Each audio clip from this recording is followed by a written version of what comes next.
Assalamu alaikum. A'udhu billahi minash shaitanir rajim.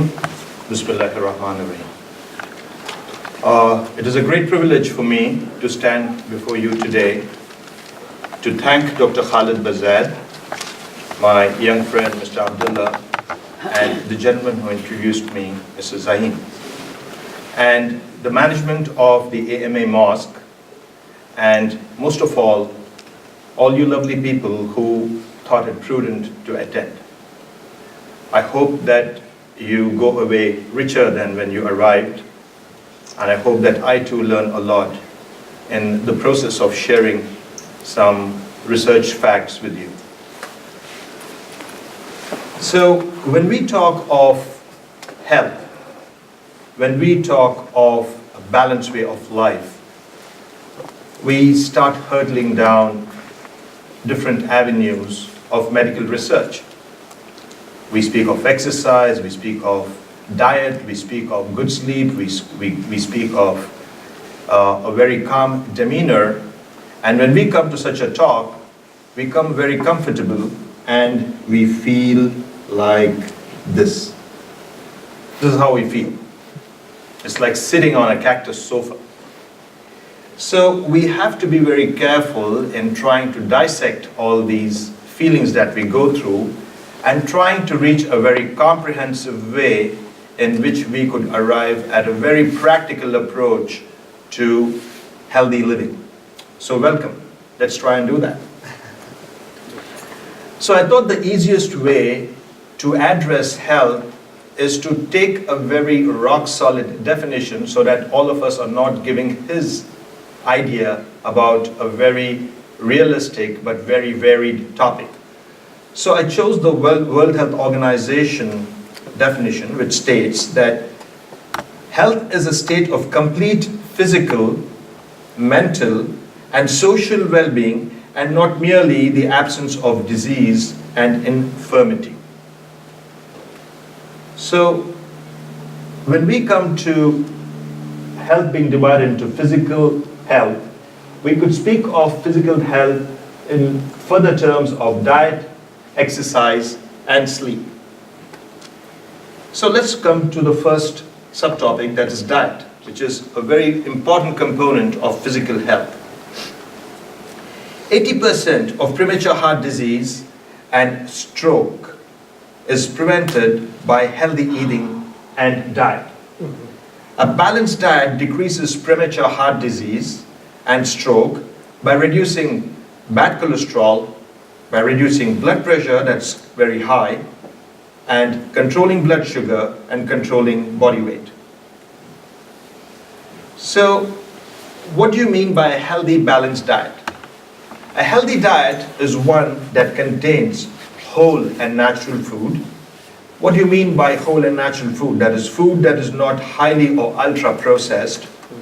And what do you mean by balanced?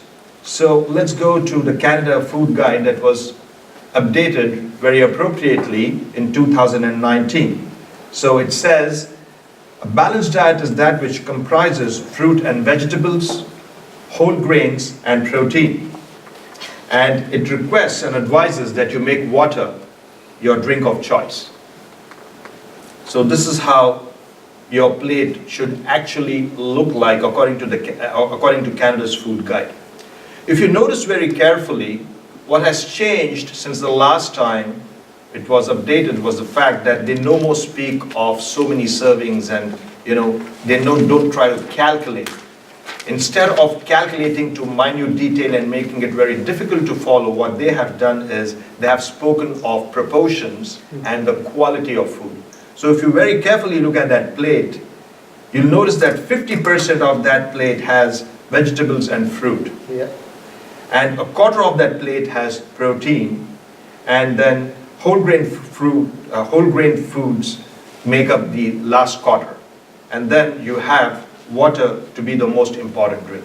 So if you carry this in your head, you have won your talk today. So this is something which is very important. Now, why do we need a balanced diet? Why can't we just have a little of vegetables, a little of grain, and a little of protein? Why is it that we should have it in a balanced way, in the proportion that it speaks of? This is the reason. When we speak of fruits and vegetables, they have very important nutrients like vitamins, minerals, and fiber, making us feel full longer. So when you feel full longer, there is no scope for us to kind of take an extra junk food because we feel we feel satiated. Whole grain food is prepared by using entire grain. Examples of this would be whole grain, bread, it would be brown and white rice, quinoa, and then oatmeal. These contain fiber, proteins, be complex, and thus keep us feeling full and longer, and therefore maintain weight.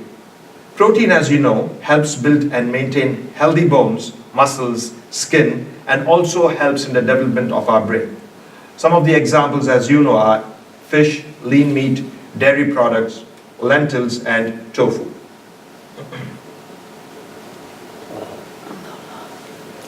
So, what are processed foods? We have to avoid these.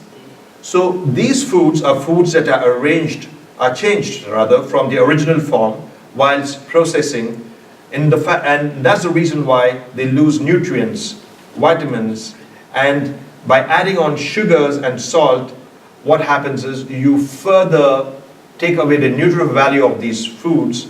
The only thing that you get is a feeling of taste. For example, white bread, white rice, pasta, chips, cookies, etc. The other thing that you have to remember is that you could take a lot of these foods. Why?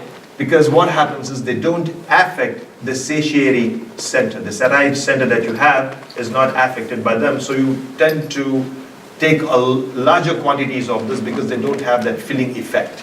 Because they don't touch the satiety center up in our higher centers, somewhere in the hypothalamus. So it doesn't happen, and that's the reason why you tend to gobble more.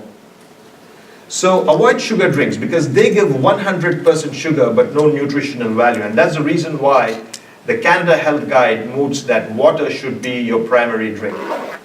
And what happens is that when you take these sugar drinks, empty calories are kind of gained by you, and this leads to weight gain. Examples of these could be fruit juice, which has more sugar than fruit, and that's the reason why it would be preferable to have the whole fruit than just going and having fruit juice. Safe drinking water, when not available, could be substituted by taking some coffee, tea, unsweetened low-fat milk, previously boiled drinking water, etc. But make sure when I'm talking of coffee and tea, be very careful about the sugar that you add to this, which we will talk about later. So one of the few things that you want to do when you are very conscious about what you eat is to do daily weights. And I tell those people who come to me that that should be a very important part of their daily routine. They go to the washroom, they empty their bladder and their bowels, and then just take off your clothes, and then what happens is have a very good weighing scale, and then weigh yourself every day, and then just see how far you are away from your target, and then you'll have that as a gauge for you to decide as to how you should lead the rest of your day. So another way of looking at dietary goals is to have a written record of the intake of the various food groups that you eat, just to get started. And when you start to cruise along and flow, you'll realize that you don't need the tracker as much because you're very disciplined and you're eating the same kind of fruit and food, and that's the reason why you could automatically just take a guess as to how much you're inputting. So think SMART, and what does this acronym mean? So S stands for specific, that is, you make a specific goal saying, I will drink more milk today. The second thing is that make it very measurable. You're just not going to take 5 liters of milk. You're just going to make sure that you take the recommended quantity, let's say about 200 or 300 mils. You say, okay, I will drink 1 glass of milk daily. The most important thing is that we make a lot of plans, but we do not execute that. So action, A stands for action, and this plan should be action-oriented. And it should be very realistic. For example, it should be something that you can do. Like you don't say that, okay, from today I'm just going to live on water and I'm going to avoid rice, I'm going to just eat fruit and I'm just going to have water and that's how I'm going to be. After the first few days, you'll realize that you're not happy doing what you're doing and therefore it just falls apart. And that's the reason why it should be realistic and doable, especially when you're stepping into Ramadan and things like that.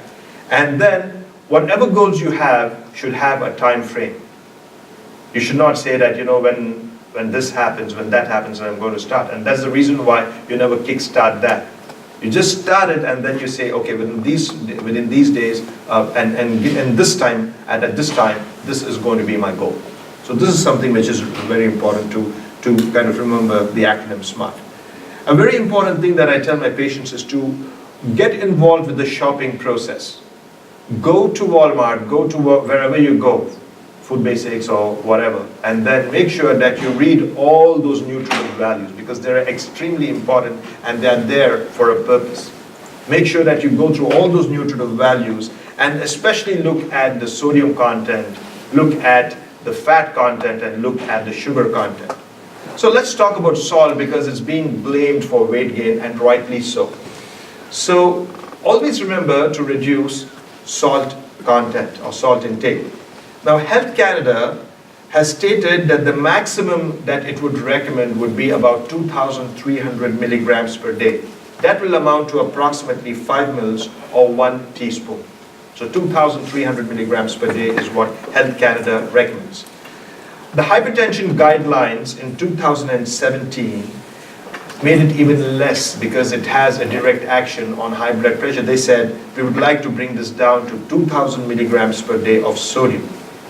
Now this is far, far away from what the average Canadian takes by default. So the average Canadian today takes about 3,400 milligrams of sodium per day.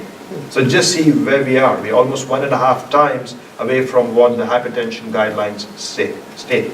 And there are studies afoot to make it lesser and lesser. Some people are trying to move to 1,800 milligrams per day as well. So this is something that you have to remember very carefully. But it's very easy to say reduce salt, but how do you reduce salt? So try and look at innovative ways.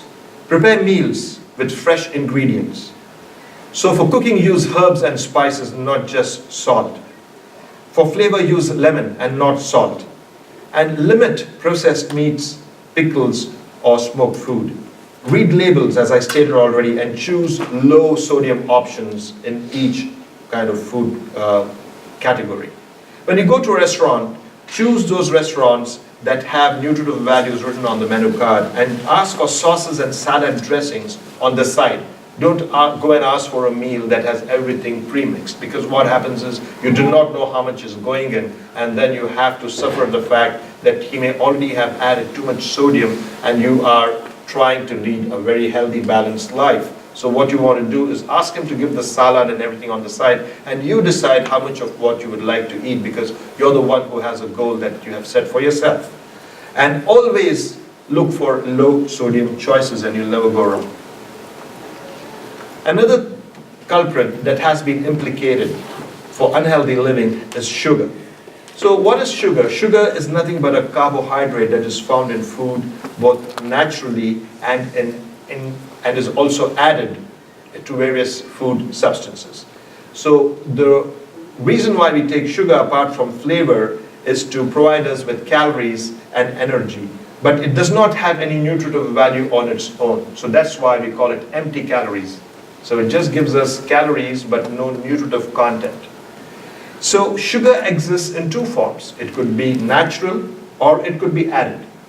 The form called the natural form is also present in bound forms. So that is, it occurs naturally in food like fruit, vegetables, starches, grains, and plant products.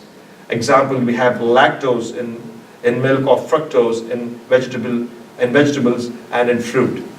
Added sugars are also known as free sugars because they are added to foods and drinks for flavor, as a sweetener, and as for texture, and as a preservative.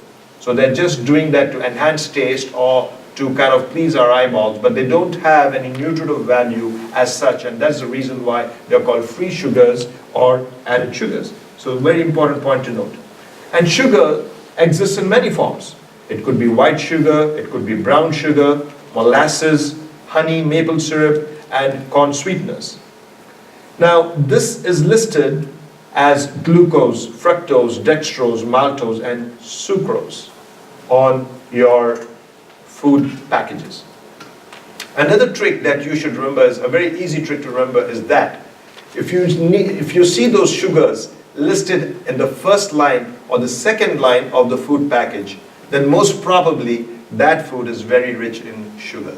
So try to avoid that. Because if you don't have the time and you have left your glasses behind and you've got a small packet and then it's just got all those kind of things just to satisfy FDA regulations, then what you want to do is to just see if it's got sugar written in the first or the second lines. So what happens is you know that this may be pretty high because they tend to write down in the descending order of magnitude. So this is what you want to do. And what happens is that, why is sugar very important? Because excessive sugar is linked to obesity, to diabetes, to high blood cholesterol, to some cancers, and of course dental cavities. So the only person that you'll be helping is the dentist. Now be careful about SSBs. These are also known as sugar sweetened beverages. You go to some homes, the most important thing is they call you, they say faddal, and then they keep everything over there, and then the next thing everybody's looking around. We feel that they're waiting for some aya or thing to be read. No, they're searching for Coke or Pepsi. So until that arrives, they feel that that meal is incomplete. Because you have to remember that 355 mils of that aerated drink or the sugar sweetened beverage is giving you approximately 40 grams of sugar. What does that mean? Let me show you this. So, because if you look at the recommendations, the Heart and Stroke Foundation recommends that every individual's total intake of free sugar should not exceed 10% of the total daily calorie or energy intake, and should ideally be less than 5%. So ideally 5%, max 10%. Now, what does that mean? Because it is too much of math, but what does that mean in reality? So in reality, this means, for example, let's say that you have a 2,000 kilocalories diet per day. So 10% of free sugar in such a diet would be equivalent to about 48 grams. So that will be approximately 12 teaspoons of sugar. And therefore, it's very obvious that 5% of that would be about 6 teaspoons. So if you want to take a take-home message about sugar today and salt today, it's very easy for you to remember the teaspoon. So salt, 5 mils, that is 1 teaspoon per day from all sources, and sugar ideally would be about 6 teaspoons, and then if you have a sweet tooth, my mom's looking at me, yes, you can have about 12 teaspoons, not more than that, because that's very important. 12 teaspoons, but try to keep it closer to the 6 teaspoons because that would be the ideal recommendation. Because this is for free sugar, because we have not already calculated the sugars that are already present in what you're eating in the bound form. So that's sugar on top of sugar, and that may not be the best kind of preposition for you if you want to start thinking healthy. So how would you reduce free sugar consumption? So the best way is to prepare meals using fresh and staple foods. Choose water over sugar-sweetened beverages, fruit, drinks, and juices, or sports drinks. This has become a big craze now, sports drinks. And try to share in the cooking and grocery shopping responsibilities, because then you will actually know what you're getting in to cook and then to eat, and therefore, right at the source, you're cutting out so many extra calories. Change your buying habits. For example, when you go to the store, don't go for processed foods. Try to buy some fresh frozen fruit, avoid processed food, and avoid artificial sweeteners. And when you go to restaurants, make a list of those restaurants, just not halal, but also choose restaurants that serve fresh food and provide nutritive values on their menu cards. So once you start getting into this habit and start asking, what they will do is that they're very smart people. They'll be hard pressed to print nutritive values so that they have a better clientele. That's what Timmy's did. That's what Tim Hortons does. And therefore what happens is you hold you hold the control and the power to decide as to what you're going to eat and what you're not. So you're cutting off many things at the source, so the future steps would be very easy for you. A very important diet that we should talk about from the health perspective is the DASH diet. So what does that stand for? So DASH stands for Dietary Approaches to Stop Hypertension.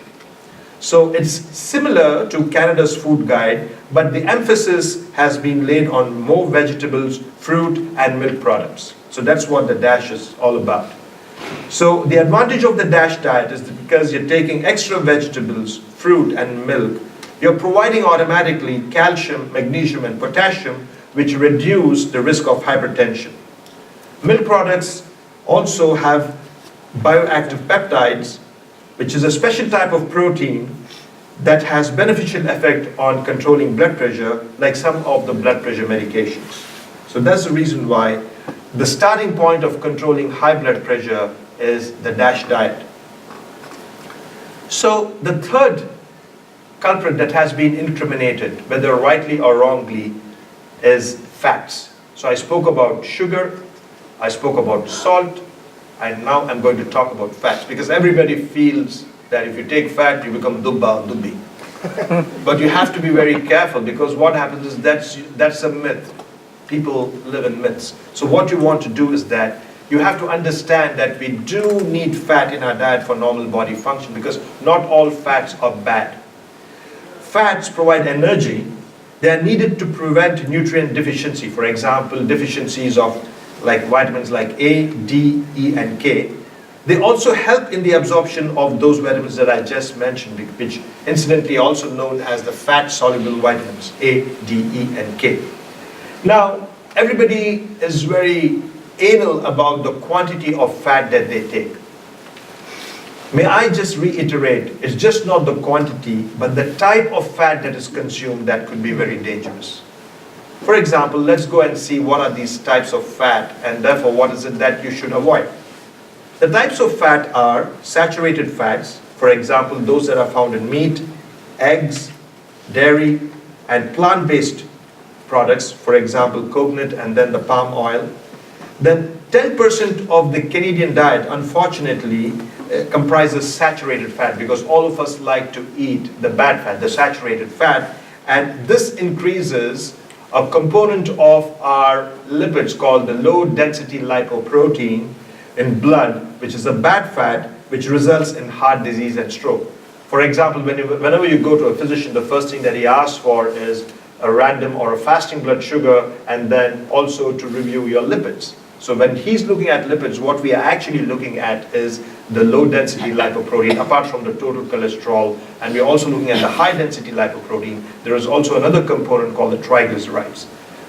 Excuse me. So what happens is that we have to make sure that we try and bring down the triglycerides and the low-density lipoprotein to as much as we can to below, as for example, the target level for low-density lipoprotein is less than 2. For triglycerides is less than 1.69, and then depending upon whether you're diabetic or whether you have chronic kidney disease or not, the total cholesterol should be less than 5.19. But if you have diabetes or if you have any other cardiovascular risk factor, then you try to bring down the total cholesterol to less than 4.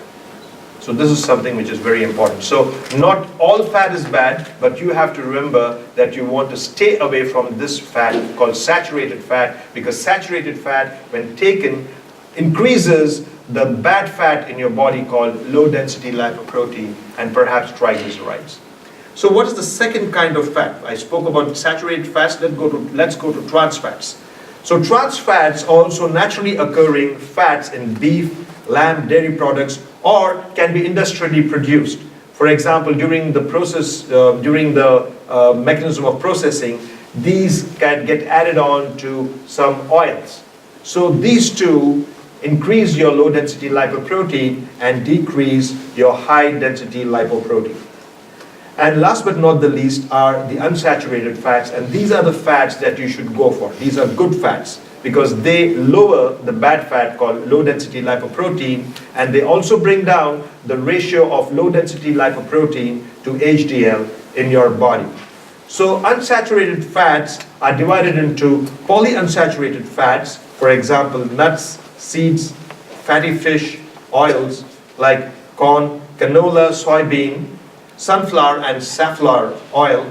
You also have monounsaturated fats like avocados, you have nuts and seeds, vegetable oils like olive, canola, peanut, sesame, sunflower and safflower oils. So these are good sources of fat. Now, the next part of physical health, we spoke about diet, I tried to cover things very comprehensively. The next part is exercise. So something that we are very fond of and something that we do every January 1st or every Ramadan after we do Ramadan. And some people also get excellent cards. We get thank you cards from our gym every year. I know 20% of my patients who get thank you cards from the gym. And they feel very happy that the gym remembers them because they are the most prestigious clients because they pay the membership through the year and they never show up. So the equipment is brand new, the money keeps coming from their bank accounts, and all that the person can do is to send them a thank you card. Just remind them that they're very important patrons. So you do not want to be such a patron. You want to make him change his machine every few months.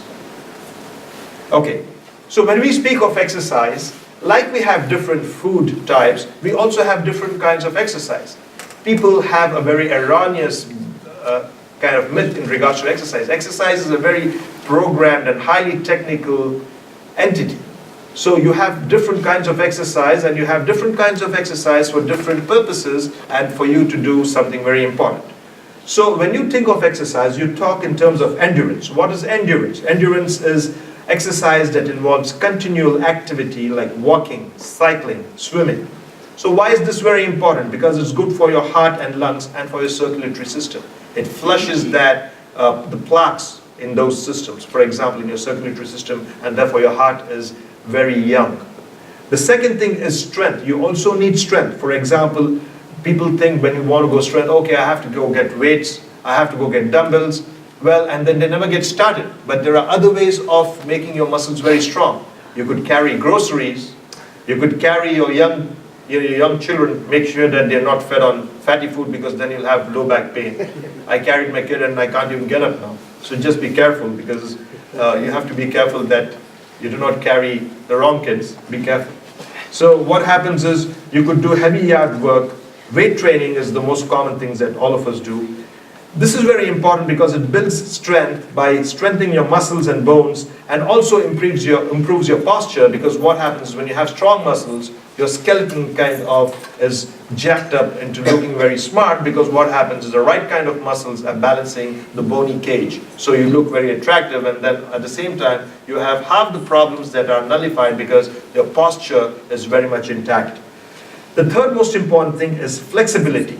This is as important as endurance and strength. So stretches, yoga, housework, golf improve joint mobility and also makes your muscles relax. And the resultant fact is that you're very agile. So this is very important. Now you may say, what's the reason now? What's the use of doing all this? You may not know the importance now. Let's say you become 80. Let's say you become 70. And you've been doing all these things, stretching, yoga, golf, and exercising. So what you'll know is that when you're about 80 or 85, you find it so easy to bend down an entire shoelace, to reach out and, let's say, get a box of whatever is very important that's on the upper shelf of your kitchen cabinets, or just kind of helping someone cross the road and you're just lunging to grab something, you grab your coat and things like that. So this is something very important. It makes your body very agile and makes you very flexible, and you find it very important to enjoy life. You have better quality of life as you age. And the most important thing is balance. So balance is very important because it improves your sense of position. It also gives you this confidence that you will not fall, especially in Canada. God knows how many people have fallen this winter. Half of them don't even talk about it because they feel very shy.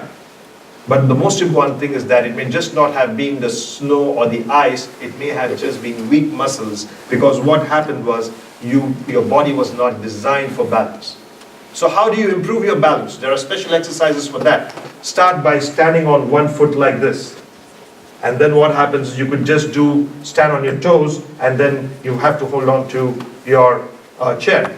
Once you know that you can do this and stand on both on your toes and kind of by grabbing onto the chair, then what happens, perhaps you could just let go of the chair and try to stand by yourself and without any support. And then you could upgrade that by standing with your eyes closed and seeing whether you can do that. Because what happens is so many kind of messages are being relayed by your higher centers to the peripheral, motor and plates and things like that. And then what happens is you have this sense of balance coming on. And this is very important because it may save you a visit to the hospital. And not every visit to the hospital is a safe visit because you may have broken your hip. So you have to be very careful.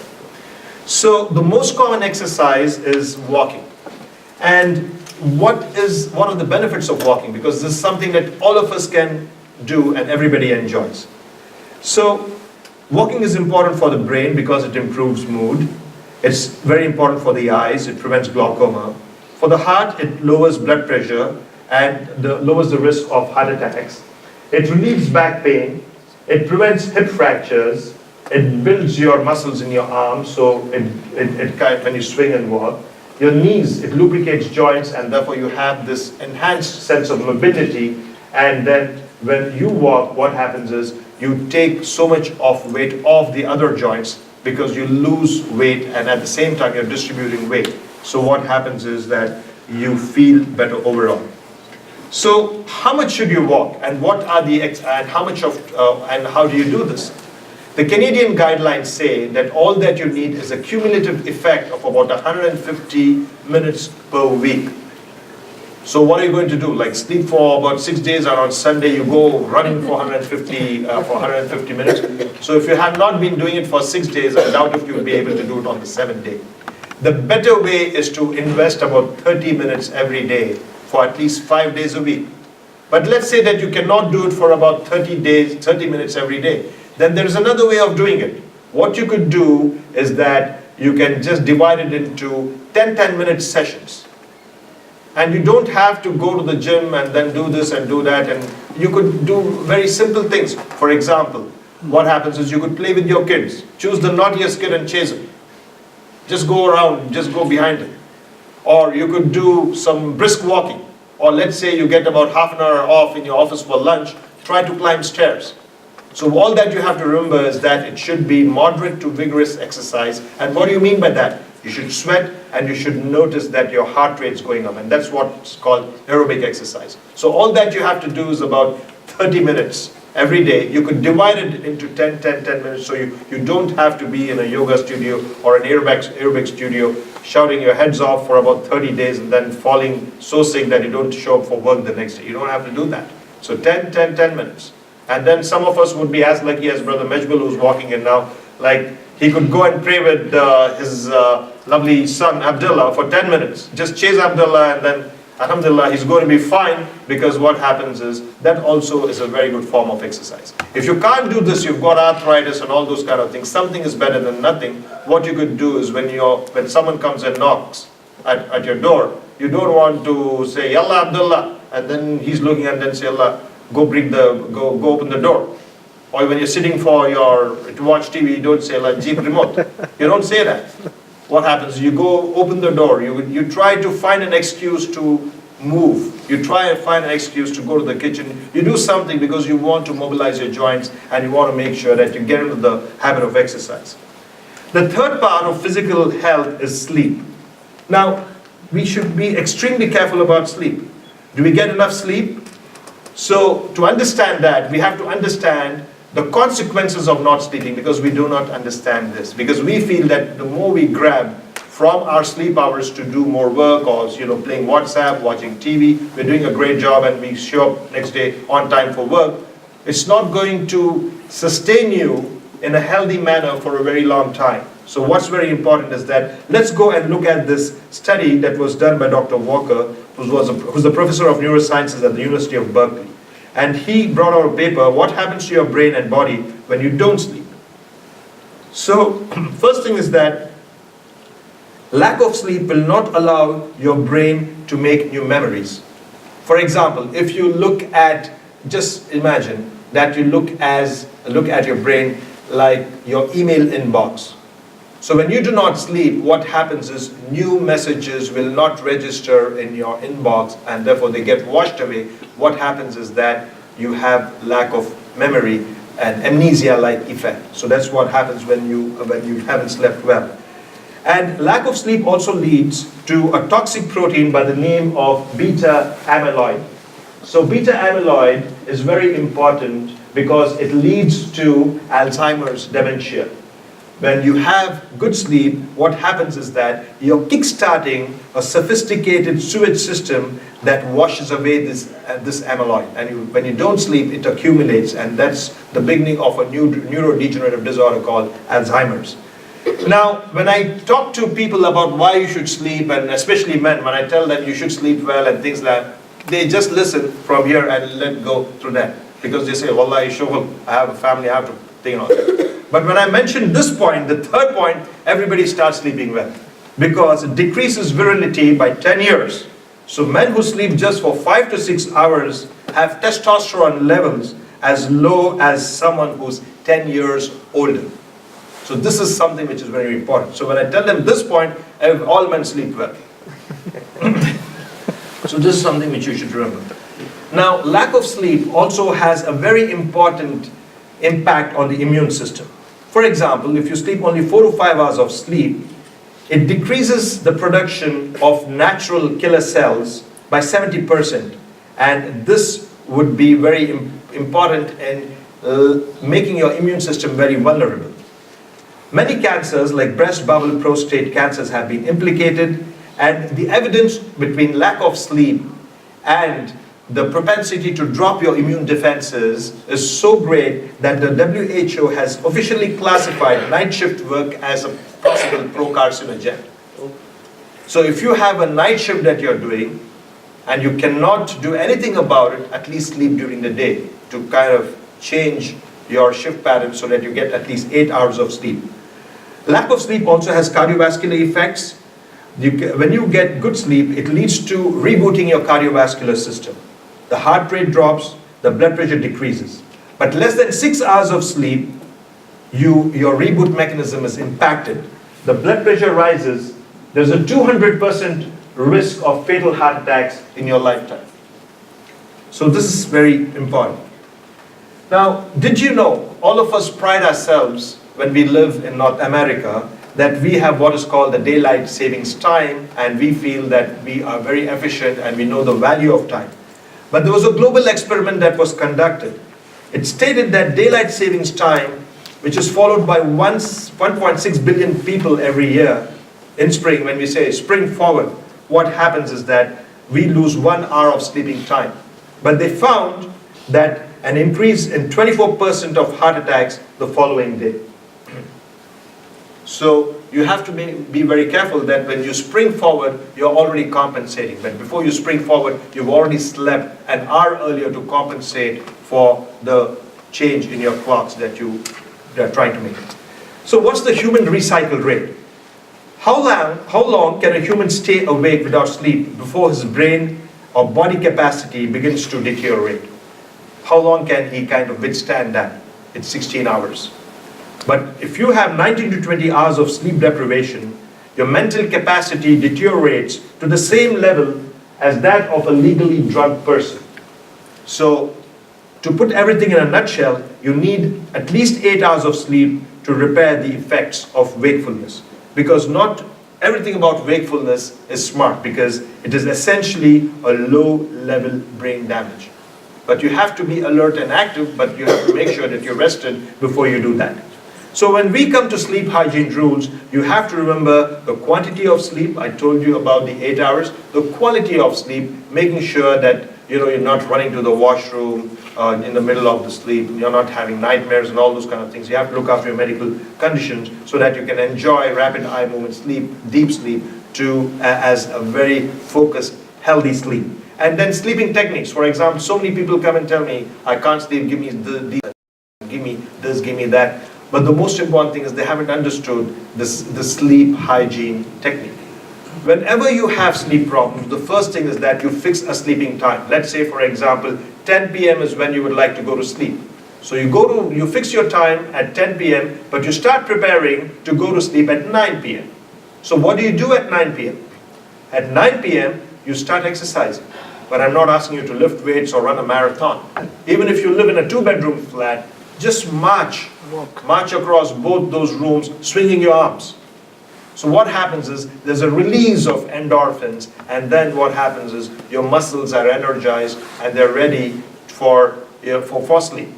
After that, switch your showering patterns. For example, instead of having a shower in the morning, you could shower at night. So after you've exercised for about 10-15 minutes, just very basic exercise, go and have a warm shower. Once you have showered, have half a glass of milk with crackers, warm milk with crackers. And then what happens is, once you've done that, try and go to your bedroom. Now, before that, you have to remember that you do not want to take a very heavy meal. You're taking mandi and hummus and everything, and then everything else, and then you're just going over there to sleep. That's very dangerous. You want to make sure that by 7 o'clock you're done, and then you want to make dinner the lightest meal of your day. And after that, you do the steps that I just outlined. So I was at the point where you enter your bedroom. So when you open the door to your bedroom, make sure that it is as dark as possible. Don't have intense light and different colored lights and all those kind of things. So yeah, you don't want to convert it into some kind of experience where you don't get sleep. So enter your bedroom, go to your cot. So try and lie down. Wait for 10 minutes, but make sure that there is no noise, there is no light, minimal light, just to let you to kind of move around without falling or bumping into furniture. So when you lie down on your cot, you try to sleep. The thing that you do not know is playing WhatsApp, trying to see who you should call, trying to make notes on your smartphone. Then the whole sleep pattern is disrupted because your brain has failed to differentiate between a couch and a cot. You have to teach your brain that a cot is only for two things. One is for sleep, second thing is for intimacy, and the couch is where you loll around and entertain and those kind of things. You have to teach your brain that. So once you come to your cot and 10 minutes you've spent in trying to sleep, you can't, don't worry, just leave the room. Leave the room, don't try to sleep. Leave the room, go out, do whatever you want. Call your friend, watch TV, you play with your kids, talk to your neighbors, whatever. Just do that until such time that you fall so asleep that when you come to your bedroom again and open the door, your brain looks at your cot and it says sleep. So you're conditioning your brain to look at the cot, and go to sleep, and that's how you train your brain. Do this for 2-3 weeks, and then by the 3rd week, you will sleep like a baby without having to have sleeping aids and all those kind of things. But you must have done all the other things first. For example, if you have uncontrolled diabetes or a prostate problem that you haven't checked, you're going to sleep and then you're getting up in the middle of the night, waking up everybody, and then all your neighbors are very happy with you because they want to elect you as the chairman of the neighborhood watch committee because you never sleep, so their homes are safe, and they go to sleep. So you have to be very careful that you handle your sleep very well. The other aspect of health, as I was telling you, is mental health. Now, mental health is very important because you are what you think. Mental health could be divided into emotional health, intellectual health, and spiritual health. What do you mean by emotional health? Emotional health is this feeling of well-being that you have. So how does it come automatically? No. You have to try to, cultivate that. And how do you do that? The best way to do it is to be around people who think very positively. You may have a friend. He's not as smart as you are, but he's very happy. He's happy for nothing. He's just happy because he wants to be happy. He's just cracking jokes, he's giggling, he's talking nonsense, but he's happy. You know what? I think you should be with him. Because what happens is he makes you feel very illogical, but at the same time he makes you very happy.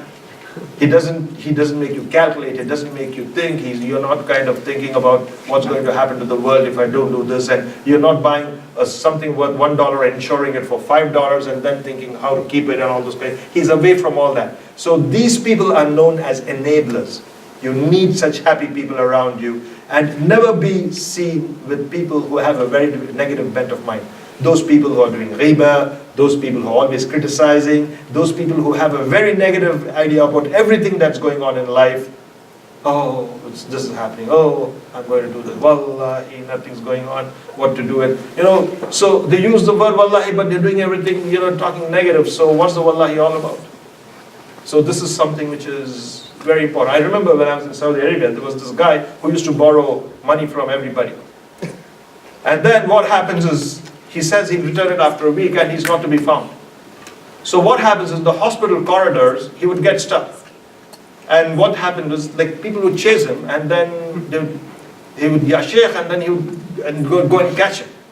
And then he would say, Assalamu alaikum, and then he would just calm them down, relax and things on, and then he would run away again. So matters came to a point when he says, Assalamu alaikum, people would say, La, haram alayk ya Sheikh, where's my fulus? So those kind of things. So you have to be away from people who are very negative in their attitude and their habits, because they leave a very indelible negative bent of mind that's going to spoil your mindset. And they give you so much, you give them so much of power that you think about their experiences in their absence and feel bad. You do not want to give anybody that power, that you give them the power to disturb you in their absence. So it's something which is very important. The second kind of mental health is intellectual health. What do you mean by intellectual health? Intellectual health simply means you follow your calling with a lot of passion. For example, someone likes to sing, someone likes to preach, someone likes to be a doctor, someone likes to be a soccer player. Whatever it is, for as long as it is in keeping with your belief system, you do it with a lot of enthusiasm, because what happens is you cultivate it as a passionate hobby. Because they say that when you have a passionate hobby, when you think of your work as a passionate hobby, you will never go to work again. Because you're enjoying it, you're taking it as your work.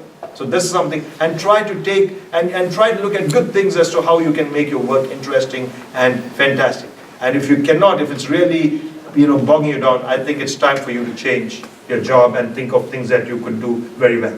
The third part is spiritual health, which is extremely, extremely important. And what do you mean by spirituality? It is simply a sense of connection to your Maker through your belief system. And it answers the why of your existence. So it's for each one of us to go on that journey. We've chosen Islam. Some people may choose Judaism, and some people may choose Christianity, but then it all depends on that individual as to what his connection is with his Maker and how he looks at his association and how it enriches him. And when he realizes that, we say that he's a spiritual man who's enriched spiritually. So this is something which is very important. Now, what are the tools of becoming mindful, of having good health, or especially mental health? You could try and become very mindful. And what exactly is mindfulness? Mindfulness is the state of being aware of the moment. So what exactly is that? For example, let's say that you're going to a person's home and you're knocking. Before you knock, you pause. You think, who is it that I'm visiting? What kind of a person is he? What are his home rules? And what is the purpose of my visit? So when you do that, you're very, very reflective, respective, and you're very respectful rather. And then when you go in and meet him in a mindful state, there is joy all around, because you understand his point of view. He may be resting, he may be sick, he may have a child, and they may have just returned from hospital after spending the whole night over there, and he's invited you, and you've gone over there, and if you're not mindful, what happens is you're only thinking about yourself. You've rested, you finish your work for the next day to go to office, and now you want some good time and you go there, but this gentleman has had some kind of emergency. You've got to learn to be respectful, and mindfulness teaches you that. And when you're mindful, you could be mindful in many ways. For example, jumping the line, jumping the queue, shouting at people, and just trying to get your way into every situation by getting out of every situation by shouting. It's not going to help, because what happens is the person who's calm wins the day, and you're the one who's going to be agitated, aggravated, giving rise to high adrenaline, high blood pressures, and at the end of the day, you are the person who's going to be affected, not the calm one. So this is something which is very important. So remain a lifelong student, be curious, ask right questions. Whatever you do, give it your best effort. Change your job into your passion, as I already stated. Then, when in a position of power, help others rise. This is something which is very important. Now, I just thought I should touch upon this because everybody says you spoke so much about abstract things. What about financial health? Yes, I think it's very important, though I'm not the best person to talk about it, but then I thought I'll just touch upon certain things to make this talk complete. So financial health is when you deal with your finances in keeping with the practice principles. You have to practice principles in keeping with your religious, personal, and economic philosophy. So everybody has his own philosophy, everybody has his own belief system. You have to practice your financial philosophy in keeping with those goals. In short, but there are certain things that everybody says you should do if you want to stay safe. In short, they say spend less than you earn and save something every day. And the most important thing is to stay out of debt. And choose your role models very carefully. You have models and role models and role models. So you choose your models very carefully. You could be Warren Buffett, Bill Gates, or Donald Trump.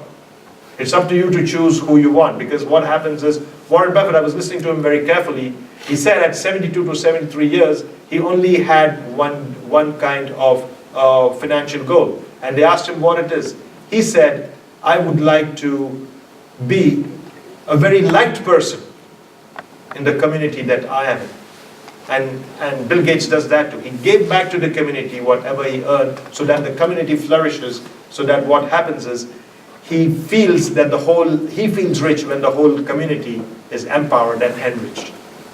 So this is something which is very important. It shows that you have an extremely, extremely wise man and a rich man who is prosperous. So it's up to you. I mean, it depends on your goals. So overall, health does not always come from medicine. Most often it comes from peace of mind, goodness of the heart, and priority of the soul. And 5 things that help in attaining inner peace would be, as I already stated, physical health, build healthy relationships, be grateful to your maker, to your parents, to your family, friends, and of course your country.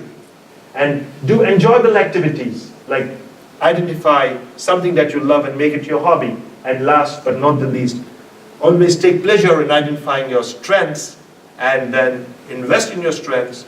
Also know your weaknesses and try to overcome those weaknesses. Now, I purposely put this, I requested my dear friend Abdullah to make a slide of a choo-choo train. And this is how I like to imagine life every day. I feel that life is like a train with many compartments. And how do you decide whether you are whole on that day?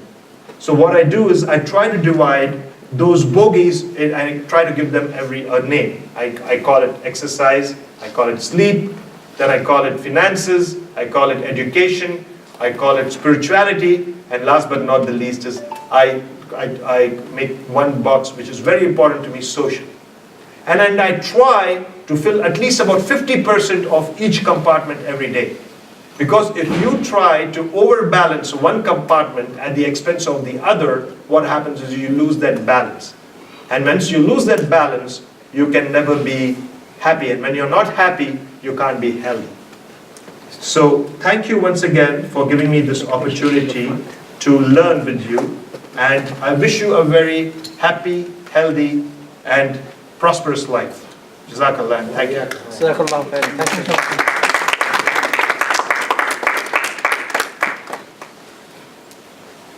So if you have any questions, I'd be very willing to answer them.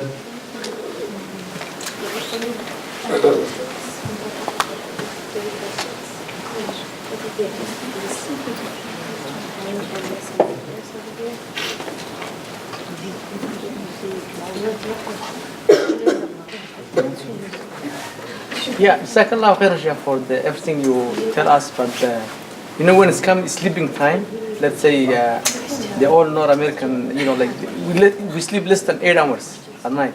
So how that's affected, like what you say, and the life we're living, So what's your name, brother? Idris. So brother Idris over here has a very beautiful question. He says that it's very easy to talk about sleeping time. It's about 8 hours. So what about we always sleep less than 6 hours? So what do you do about that? Fantastic. I mean, hats off to you. This is how even I live. So what happens is, you have to remember, brother, what happens is, there has to be a realization, awakening in you. Let's say, for example, let's say this is brother Idris. So he's thinking that he's only sleeping for about 6 hours a day. He has to sit down very quietly, maybe after Salah. You seem to be a very religious person. So you sit down after Salah and spend time with yourself. What is it that you want in life? And at what cost? So once you ask yourself that question, your brain, which is a monkey, will teach you tricks. If you want to go after money, it will teach you tricks to go get them.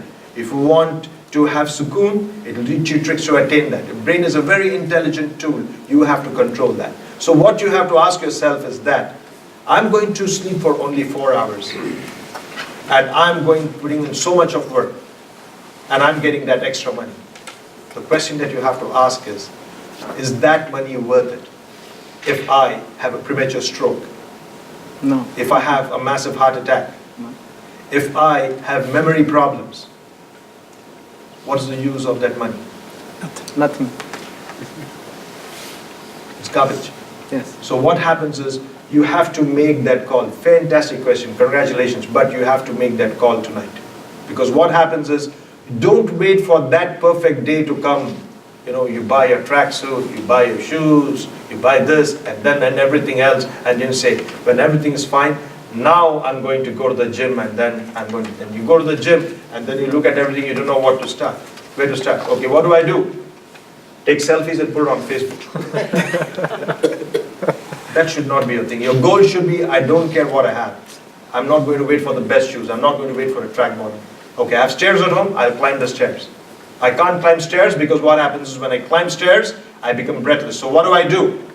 What I will do is that I'll take the elevator on top, I'll take the stairs down, and so on and so forth. So everything depends upon the message that you give yourself. The first thing is that love yourself, but not in a selfish way. Make yourself very important, because no matter where you go, you are always dispensable. They'll take you like a fly from the soup and then eject it when you're not good. That's the North American model, unfortunately. But remember one thing, when you go to sleep tonight, Brother Idris, that you are the only substitute in your life. Nobody else can become Idris. If I take Peter and clone him, I can never get Peter again. I'll only get repeater. Why? Because Peter is some product of not just his genetic constitution, but his environmental influences and his belief system. And that's what makes Peter.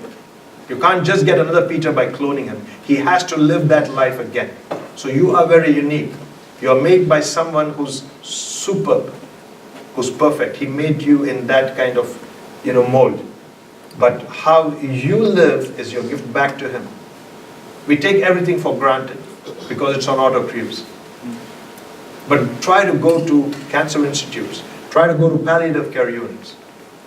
This usual small toileting that you do in the morning and going and emptying your bowels, so many people cannot do that. The food that you take over here and then bring to your belly, so many people cannot do that, they choke. The air you feel that you have the right to breathe, so many people cannot breathe, they've got COPD. And then you realize how lucky you are, but what are you doing about it? So this is something which is very important. Lifestyle is everything, and that is the call that you will have to make. And that's the reason why my choo-choo train, remember my choo-choo train? Yes. Balance. Yeah. And you'll win. Jazakallah khair, Sheikh. There are two questions from the ladies. Yeah, if someone could read these out, because I hope they're not long, because sleep time, if people can't sleep 8 hours during night, but they sleep in the morning, especially kids in summer, stay all night and sleep morning, is that okay? It is, but be prepared to get eggs and red colors in the exam papers. So this is something which is, they have reversed the rhythm, they have reversed the circadian rhythm. Now one more thing is that, I do not know which kid you're talking about, because what happens is, I would like to hone in on something called the growth spurt. Growth hormone is liberated when you sleep. So what happens is that, you're not realizing your full potential. It's also a time for resting, for tissue repair, and then to come back rejuvenated. You're going to have cranky and unhappy children. You're going to get calls from school, and then you're wondering, you're going to the doctor and asking him, does my kid have ADHD? That's the latest fad now. He's very boisterous, he dances out of turn, and then he disturbs everybody, and then what happens? Does he have ADHD? Should he be on pills? His grades are falling. But if you quietly sit down and understand what kind of life is he having at home, and this is extremely important, because I think when Brother Abdullah and introduced me, my very important thing is education of the community, because I'm extremely saddened by the legalization of marijuana in our communities. So brothers and sisters, what I would like to say, and everybody around me, regardless of religion, regardless of thing, I care two hoots. What I'm trying to say is that unless you take ownership of your children at home, don't expect the marketplace or the school or the mosque to kind of make them good human beings. Don't try to palm off your responsibility onto the mosque or other people, because I see this every day and extremely thick. I've seen Brother Majbil chasing kids to keep quiet during Taraweeh. So what happens is he becomes physically fit, but what happens to those kids? We have to do that because Ramadan's coming, and this mosque has got the best kind of Ramadan program that one could ever enjoy, thanks to a fantastic organizing committee. I'm so grateful. This is one of my best months. But I'm just talking from a personal perspective. They work very hard. But what happens is, you have to have fantastic kids. Like Dr. Khalid. I always tell him I'm a fan of his kids. Beautiful kids, yeah. So what you want to do is to have this. I hope I answered your question. I just tried to be a little humorous about it, but I think what happens, unless you discipline them in a very friendly manner, and unless you talk to them and make them your friend, then you will have confrontation. Because it is you versus the system that they go to. It's not in a bad system, but then don't blame somebody else for things that you have not been able to do at home. It's not right. You have to spend time, because what happens is we always thought that just because we have the XY chromosome, we become fathers and then all those things. No, fatherhood is something that you have to train for. You have to train for. For example, you cannot smoke and then tell your kid, do what I tell you to, don't do what I do. Sounds very poetic, but it doesn't work. For him not to smoke, you have to give up smoking first. For him to come in prayer, what happens is you have to lead the prayer yourself. May I add just one thing, if you don't mind? Please, doctor. I can't agree more of what you have said about Right. Correcting our kids. Yeah. Also start early possible, and I mean it, day one. Don't wait till your kid is 14 and 17 and say, well, I can't control. Yeah. It has to start from the beginning. And this is Yes, this is something which is very, very important. And then the best thing that I've found is that so many people come to me for counseling, families with counseling, especially with all the kind of things that are going on now. I just tell them, try to be very democratic at home. Yeah. Try to put reasoning into their heads so that they're convinced that living right is their smartest choice. Don't try to tell them, but show them how important it is. Once they learn to become rational and logical, they learn to be good people, and because then you have a tool that you have mastered. Because you can't cow them down by shouting, because when you go old, he'll shout more than you. You can't cow them down by sparing the UK model many decades back was spare the rod and spoil the child, but it doesn't work anymore, because what happens is he'll have better muscles than you in a few years. But the most important thing is when you learn to reason with him, to sit him down, take him to a quiet corner, look into his eyes and reason with him, then he absorbs. For example, it is stated in many textbooks of pediatrics that the best time when a child interacts with his parents, even when he's this young on a table, when a child is not even walking, when he's just when he's quiet, calm and well fed and he's looking around, that's when bonding occurs, as opposed to a crying child or an ill child. So you want to get that kind of mentality in that child, and you strike when he's receptive. You don't strike when he has to watch a movie, he's got his favorite video game, and you're trying to give him all the benefits of living right. It doesn't work. You have to bring him down to your level. You have to go down to his level and then speak sense to him. What kind of oil do you recommend for cooking, other than olive oil? I would love to answer that. I never cook. For instance, is vegetable canola or other oils preferred? Also, what foods are good source of vitamin B12? Beautiful question. So as I was telling you, if at all you want to invest in oils and all those things, go for the polyunsaturated oils. Polyunsaturated oils like sunflower, safflower, olive oil is good, and those kind of things. Stay away from the saturated oils or the trans oils. And B12, you just need it in small quantities, and then you could get them in green leafy vegetables and lean meats and things like that. And it's very important because it helps you to be alert. What I found in my practice is that half the people are low in B12. Yes. And then I realized that most of them are on proton pump inhibitors. And that's because what happens is they're so stressed, they haven't slept well, they're always having goals to keep, they're chasing mirages, and what happens is they have acidity issues, and then they start taking proton pump inhibitors, and that kind of affects B12 absorption. So this is something which is very important. So I feel if you have actually have a balanced lifestyle and make everything in the right way. For example, if you are a goal getter and a goal setter, start early. You don't have to herd up everything to the last minute and then have a mountain to achieve, and then you're stressed and you're not doing everything right, and your efficiency goes down by about 50%. So this is something which is very important. I hope I answered that question. Let's go for this. Agreed, water is very important. However, my kids request juice for a change. Is Tropicana, for example, orange juice, okay? 100% juice, not from concentrate. So I would say I would still go for water.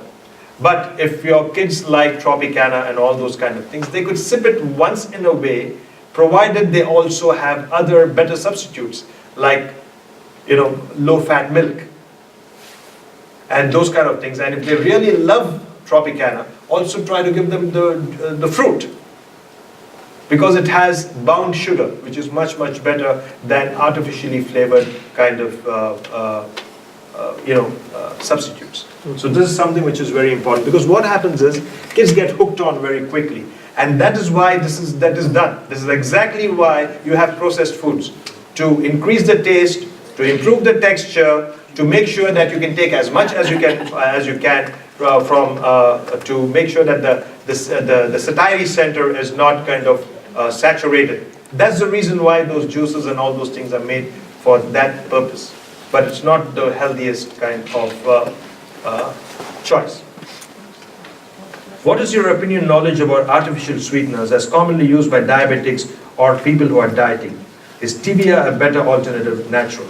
So this is a very loaded question, because what happens is that they say sweeteners will reduce your, will give you flavor and then will bring down your need for sugars. But what happens is there are certain studies that they may be, some sweeteners have the coating that could be precancerous. But what happens is that I would like to answer this question when Dr. Khalid gives me permission to speak one day about diabetes and the realms around, because diabetes is a huge field. But all that I want to tell you is that you have to understand diabetes. Not all of diabetes is just you eat more sugar, you're becoming a diabetic. No, because diabetes is divided into two different categories. One is insulin lack, which is type 1. The second one is that you could have insulin lack or shortage of insulin, or there could be such high levels of insulin that there is insulin resistance, called the type 2 type of diabetes.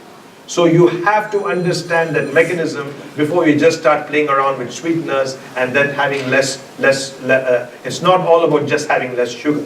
You have to look at what you do at other times for you to manage your diabetes.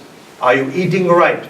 Some people have also mooted a low carbohydrate, high fat diet along with intermittent fasting for diabetes to bring down insulin resistance. There are a lot of things going on. There are new kind of medications that have come to the fore. Each one acts very, very kind of differently. But if you take home the message that I gave you today, you may even prevent diabetes.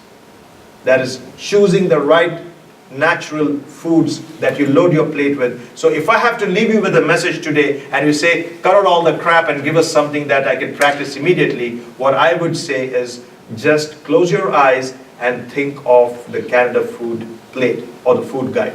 Whenever you go, what happens is make half your plate full of vegetables, keep half for protein, or keep a quarter for protein, keep another quarter for, as I told you, the other stuff. Grain. Yeah, grain, whole grain and all that. So once you do that, make sure you have water by your side. And when you think of sugar, make sure that you don't cross 6 teaspoons of sugar per day. When you think of salt, make sure that you don't cross 1 teaspoon of salt per day. And that's your food. And make sure that you have about 3 meals per day and 2 snacks per day. But at every snack, ask if you are doing this. Am I having vegetables? Am I having protein? Am I having grain? Am I having enough water? And those kind of things. And make sure that just as your safest insurance policy, you spend 30 minutes per day, where you spend 10 minutes, 10 minutes, 10 minutes. You need not, if you don't have 30 minutes, it's okay. What you want to do is 10 minutes of playing with your child, 10 minutes of, we go to Walmart, your wife's shopping, you get into Walmart and then you just kind of keep walking briskly till she shops. The only thing that's going to happen is that all the cameras are going to be with you, on you, and people are going to say, who's this madman? But very soon you'll be the star. You can just wave back to the cameras. So you're getting star status for free. Just wave back at all the cameras. So that's one thing. So you can just do that for 10 minutes. So that is something that you can do. And then what happens is, hit the sack. Because you've done your exercise. Remember the choo-choo train. You've done the exercise, you ate well that day, hit the sack, because you want to make sure that your tissues are rejuvenated for you to be a brand new guy tomorrow. If you have to take home anything today, the plate, the water, the salt, the sugar, the fat, the sleep, and the exercise, and that's life for you in a nutshell. If this talk can help you achieve that, I think I'm the greatest kind of student of yours. So that is. Yeah. I would like to thank each and every one of you who has helped me to share some thoughts. I hope that was useful. And may I, at this point time, talk about a great lady who's here, Suzanne over here. And may I share your story, if you give me permission? So she's from Egypt, an exceptional mom, very well read, and has 2 lovely children. And then she came to me, she had problems with weight and everything else, and then very sincere about what she did. And today what happens is, she had a procedure, but most important thing is that she's been eating right, she's been sleeping well, she's been exercising right, and today she's half of what she was. And that is a great story, because we're always searching for role models in movies, in the news and online. Such champions live amidst us, and we don't acknowledge them. I would please request you to give her a big hand. Well done. Very good. Dr. Khan, Keep it up now, just keep it up. thank you. You asked for a permission and approval for the lecture of diabetes. Right. It is approved with one condition, Yes, please. that you promise to give us more, inshallah, lectures on health in the future. Inshallah. Because, It's approved. because what happens is now, the other thing that I wanted, the very last thing, because this would be incomplete today. Now, I told you what to eat and what to do. Now, how to do that? So, when I say this, people may say that I'm old-fashioned, I'm just boring. But the problem is that it happens to be scientific, I can't help it. Yeah. So what you do is that when you start eating, when you're in doubt, just think of your stomach into 3 phases. What you do is that you first fill it with water. And then you have only 2/3 left. Your 3 parts, you fill 1/3 with water. And then what happens is you have only 3 parts. So the second part is food. When it comes to food, think of the Canadian health guide I spoke to you about. So that's only 1/3. And then 1/3 should be hawa. right? Because you want to breathe easy, you want to make it feel very comfortable.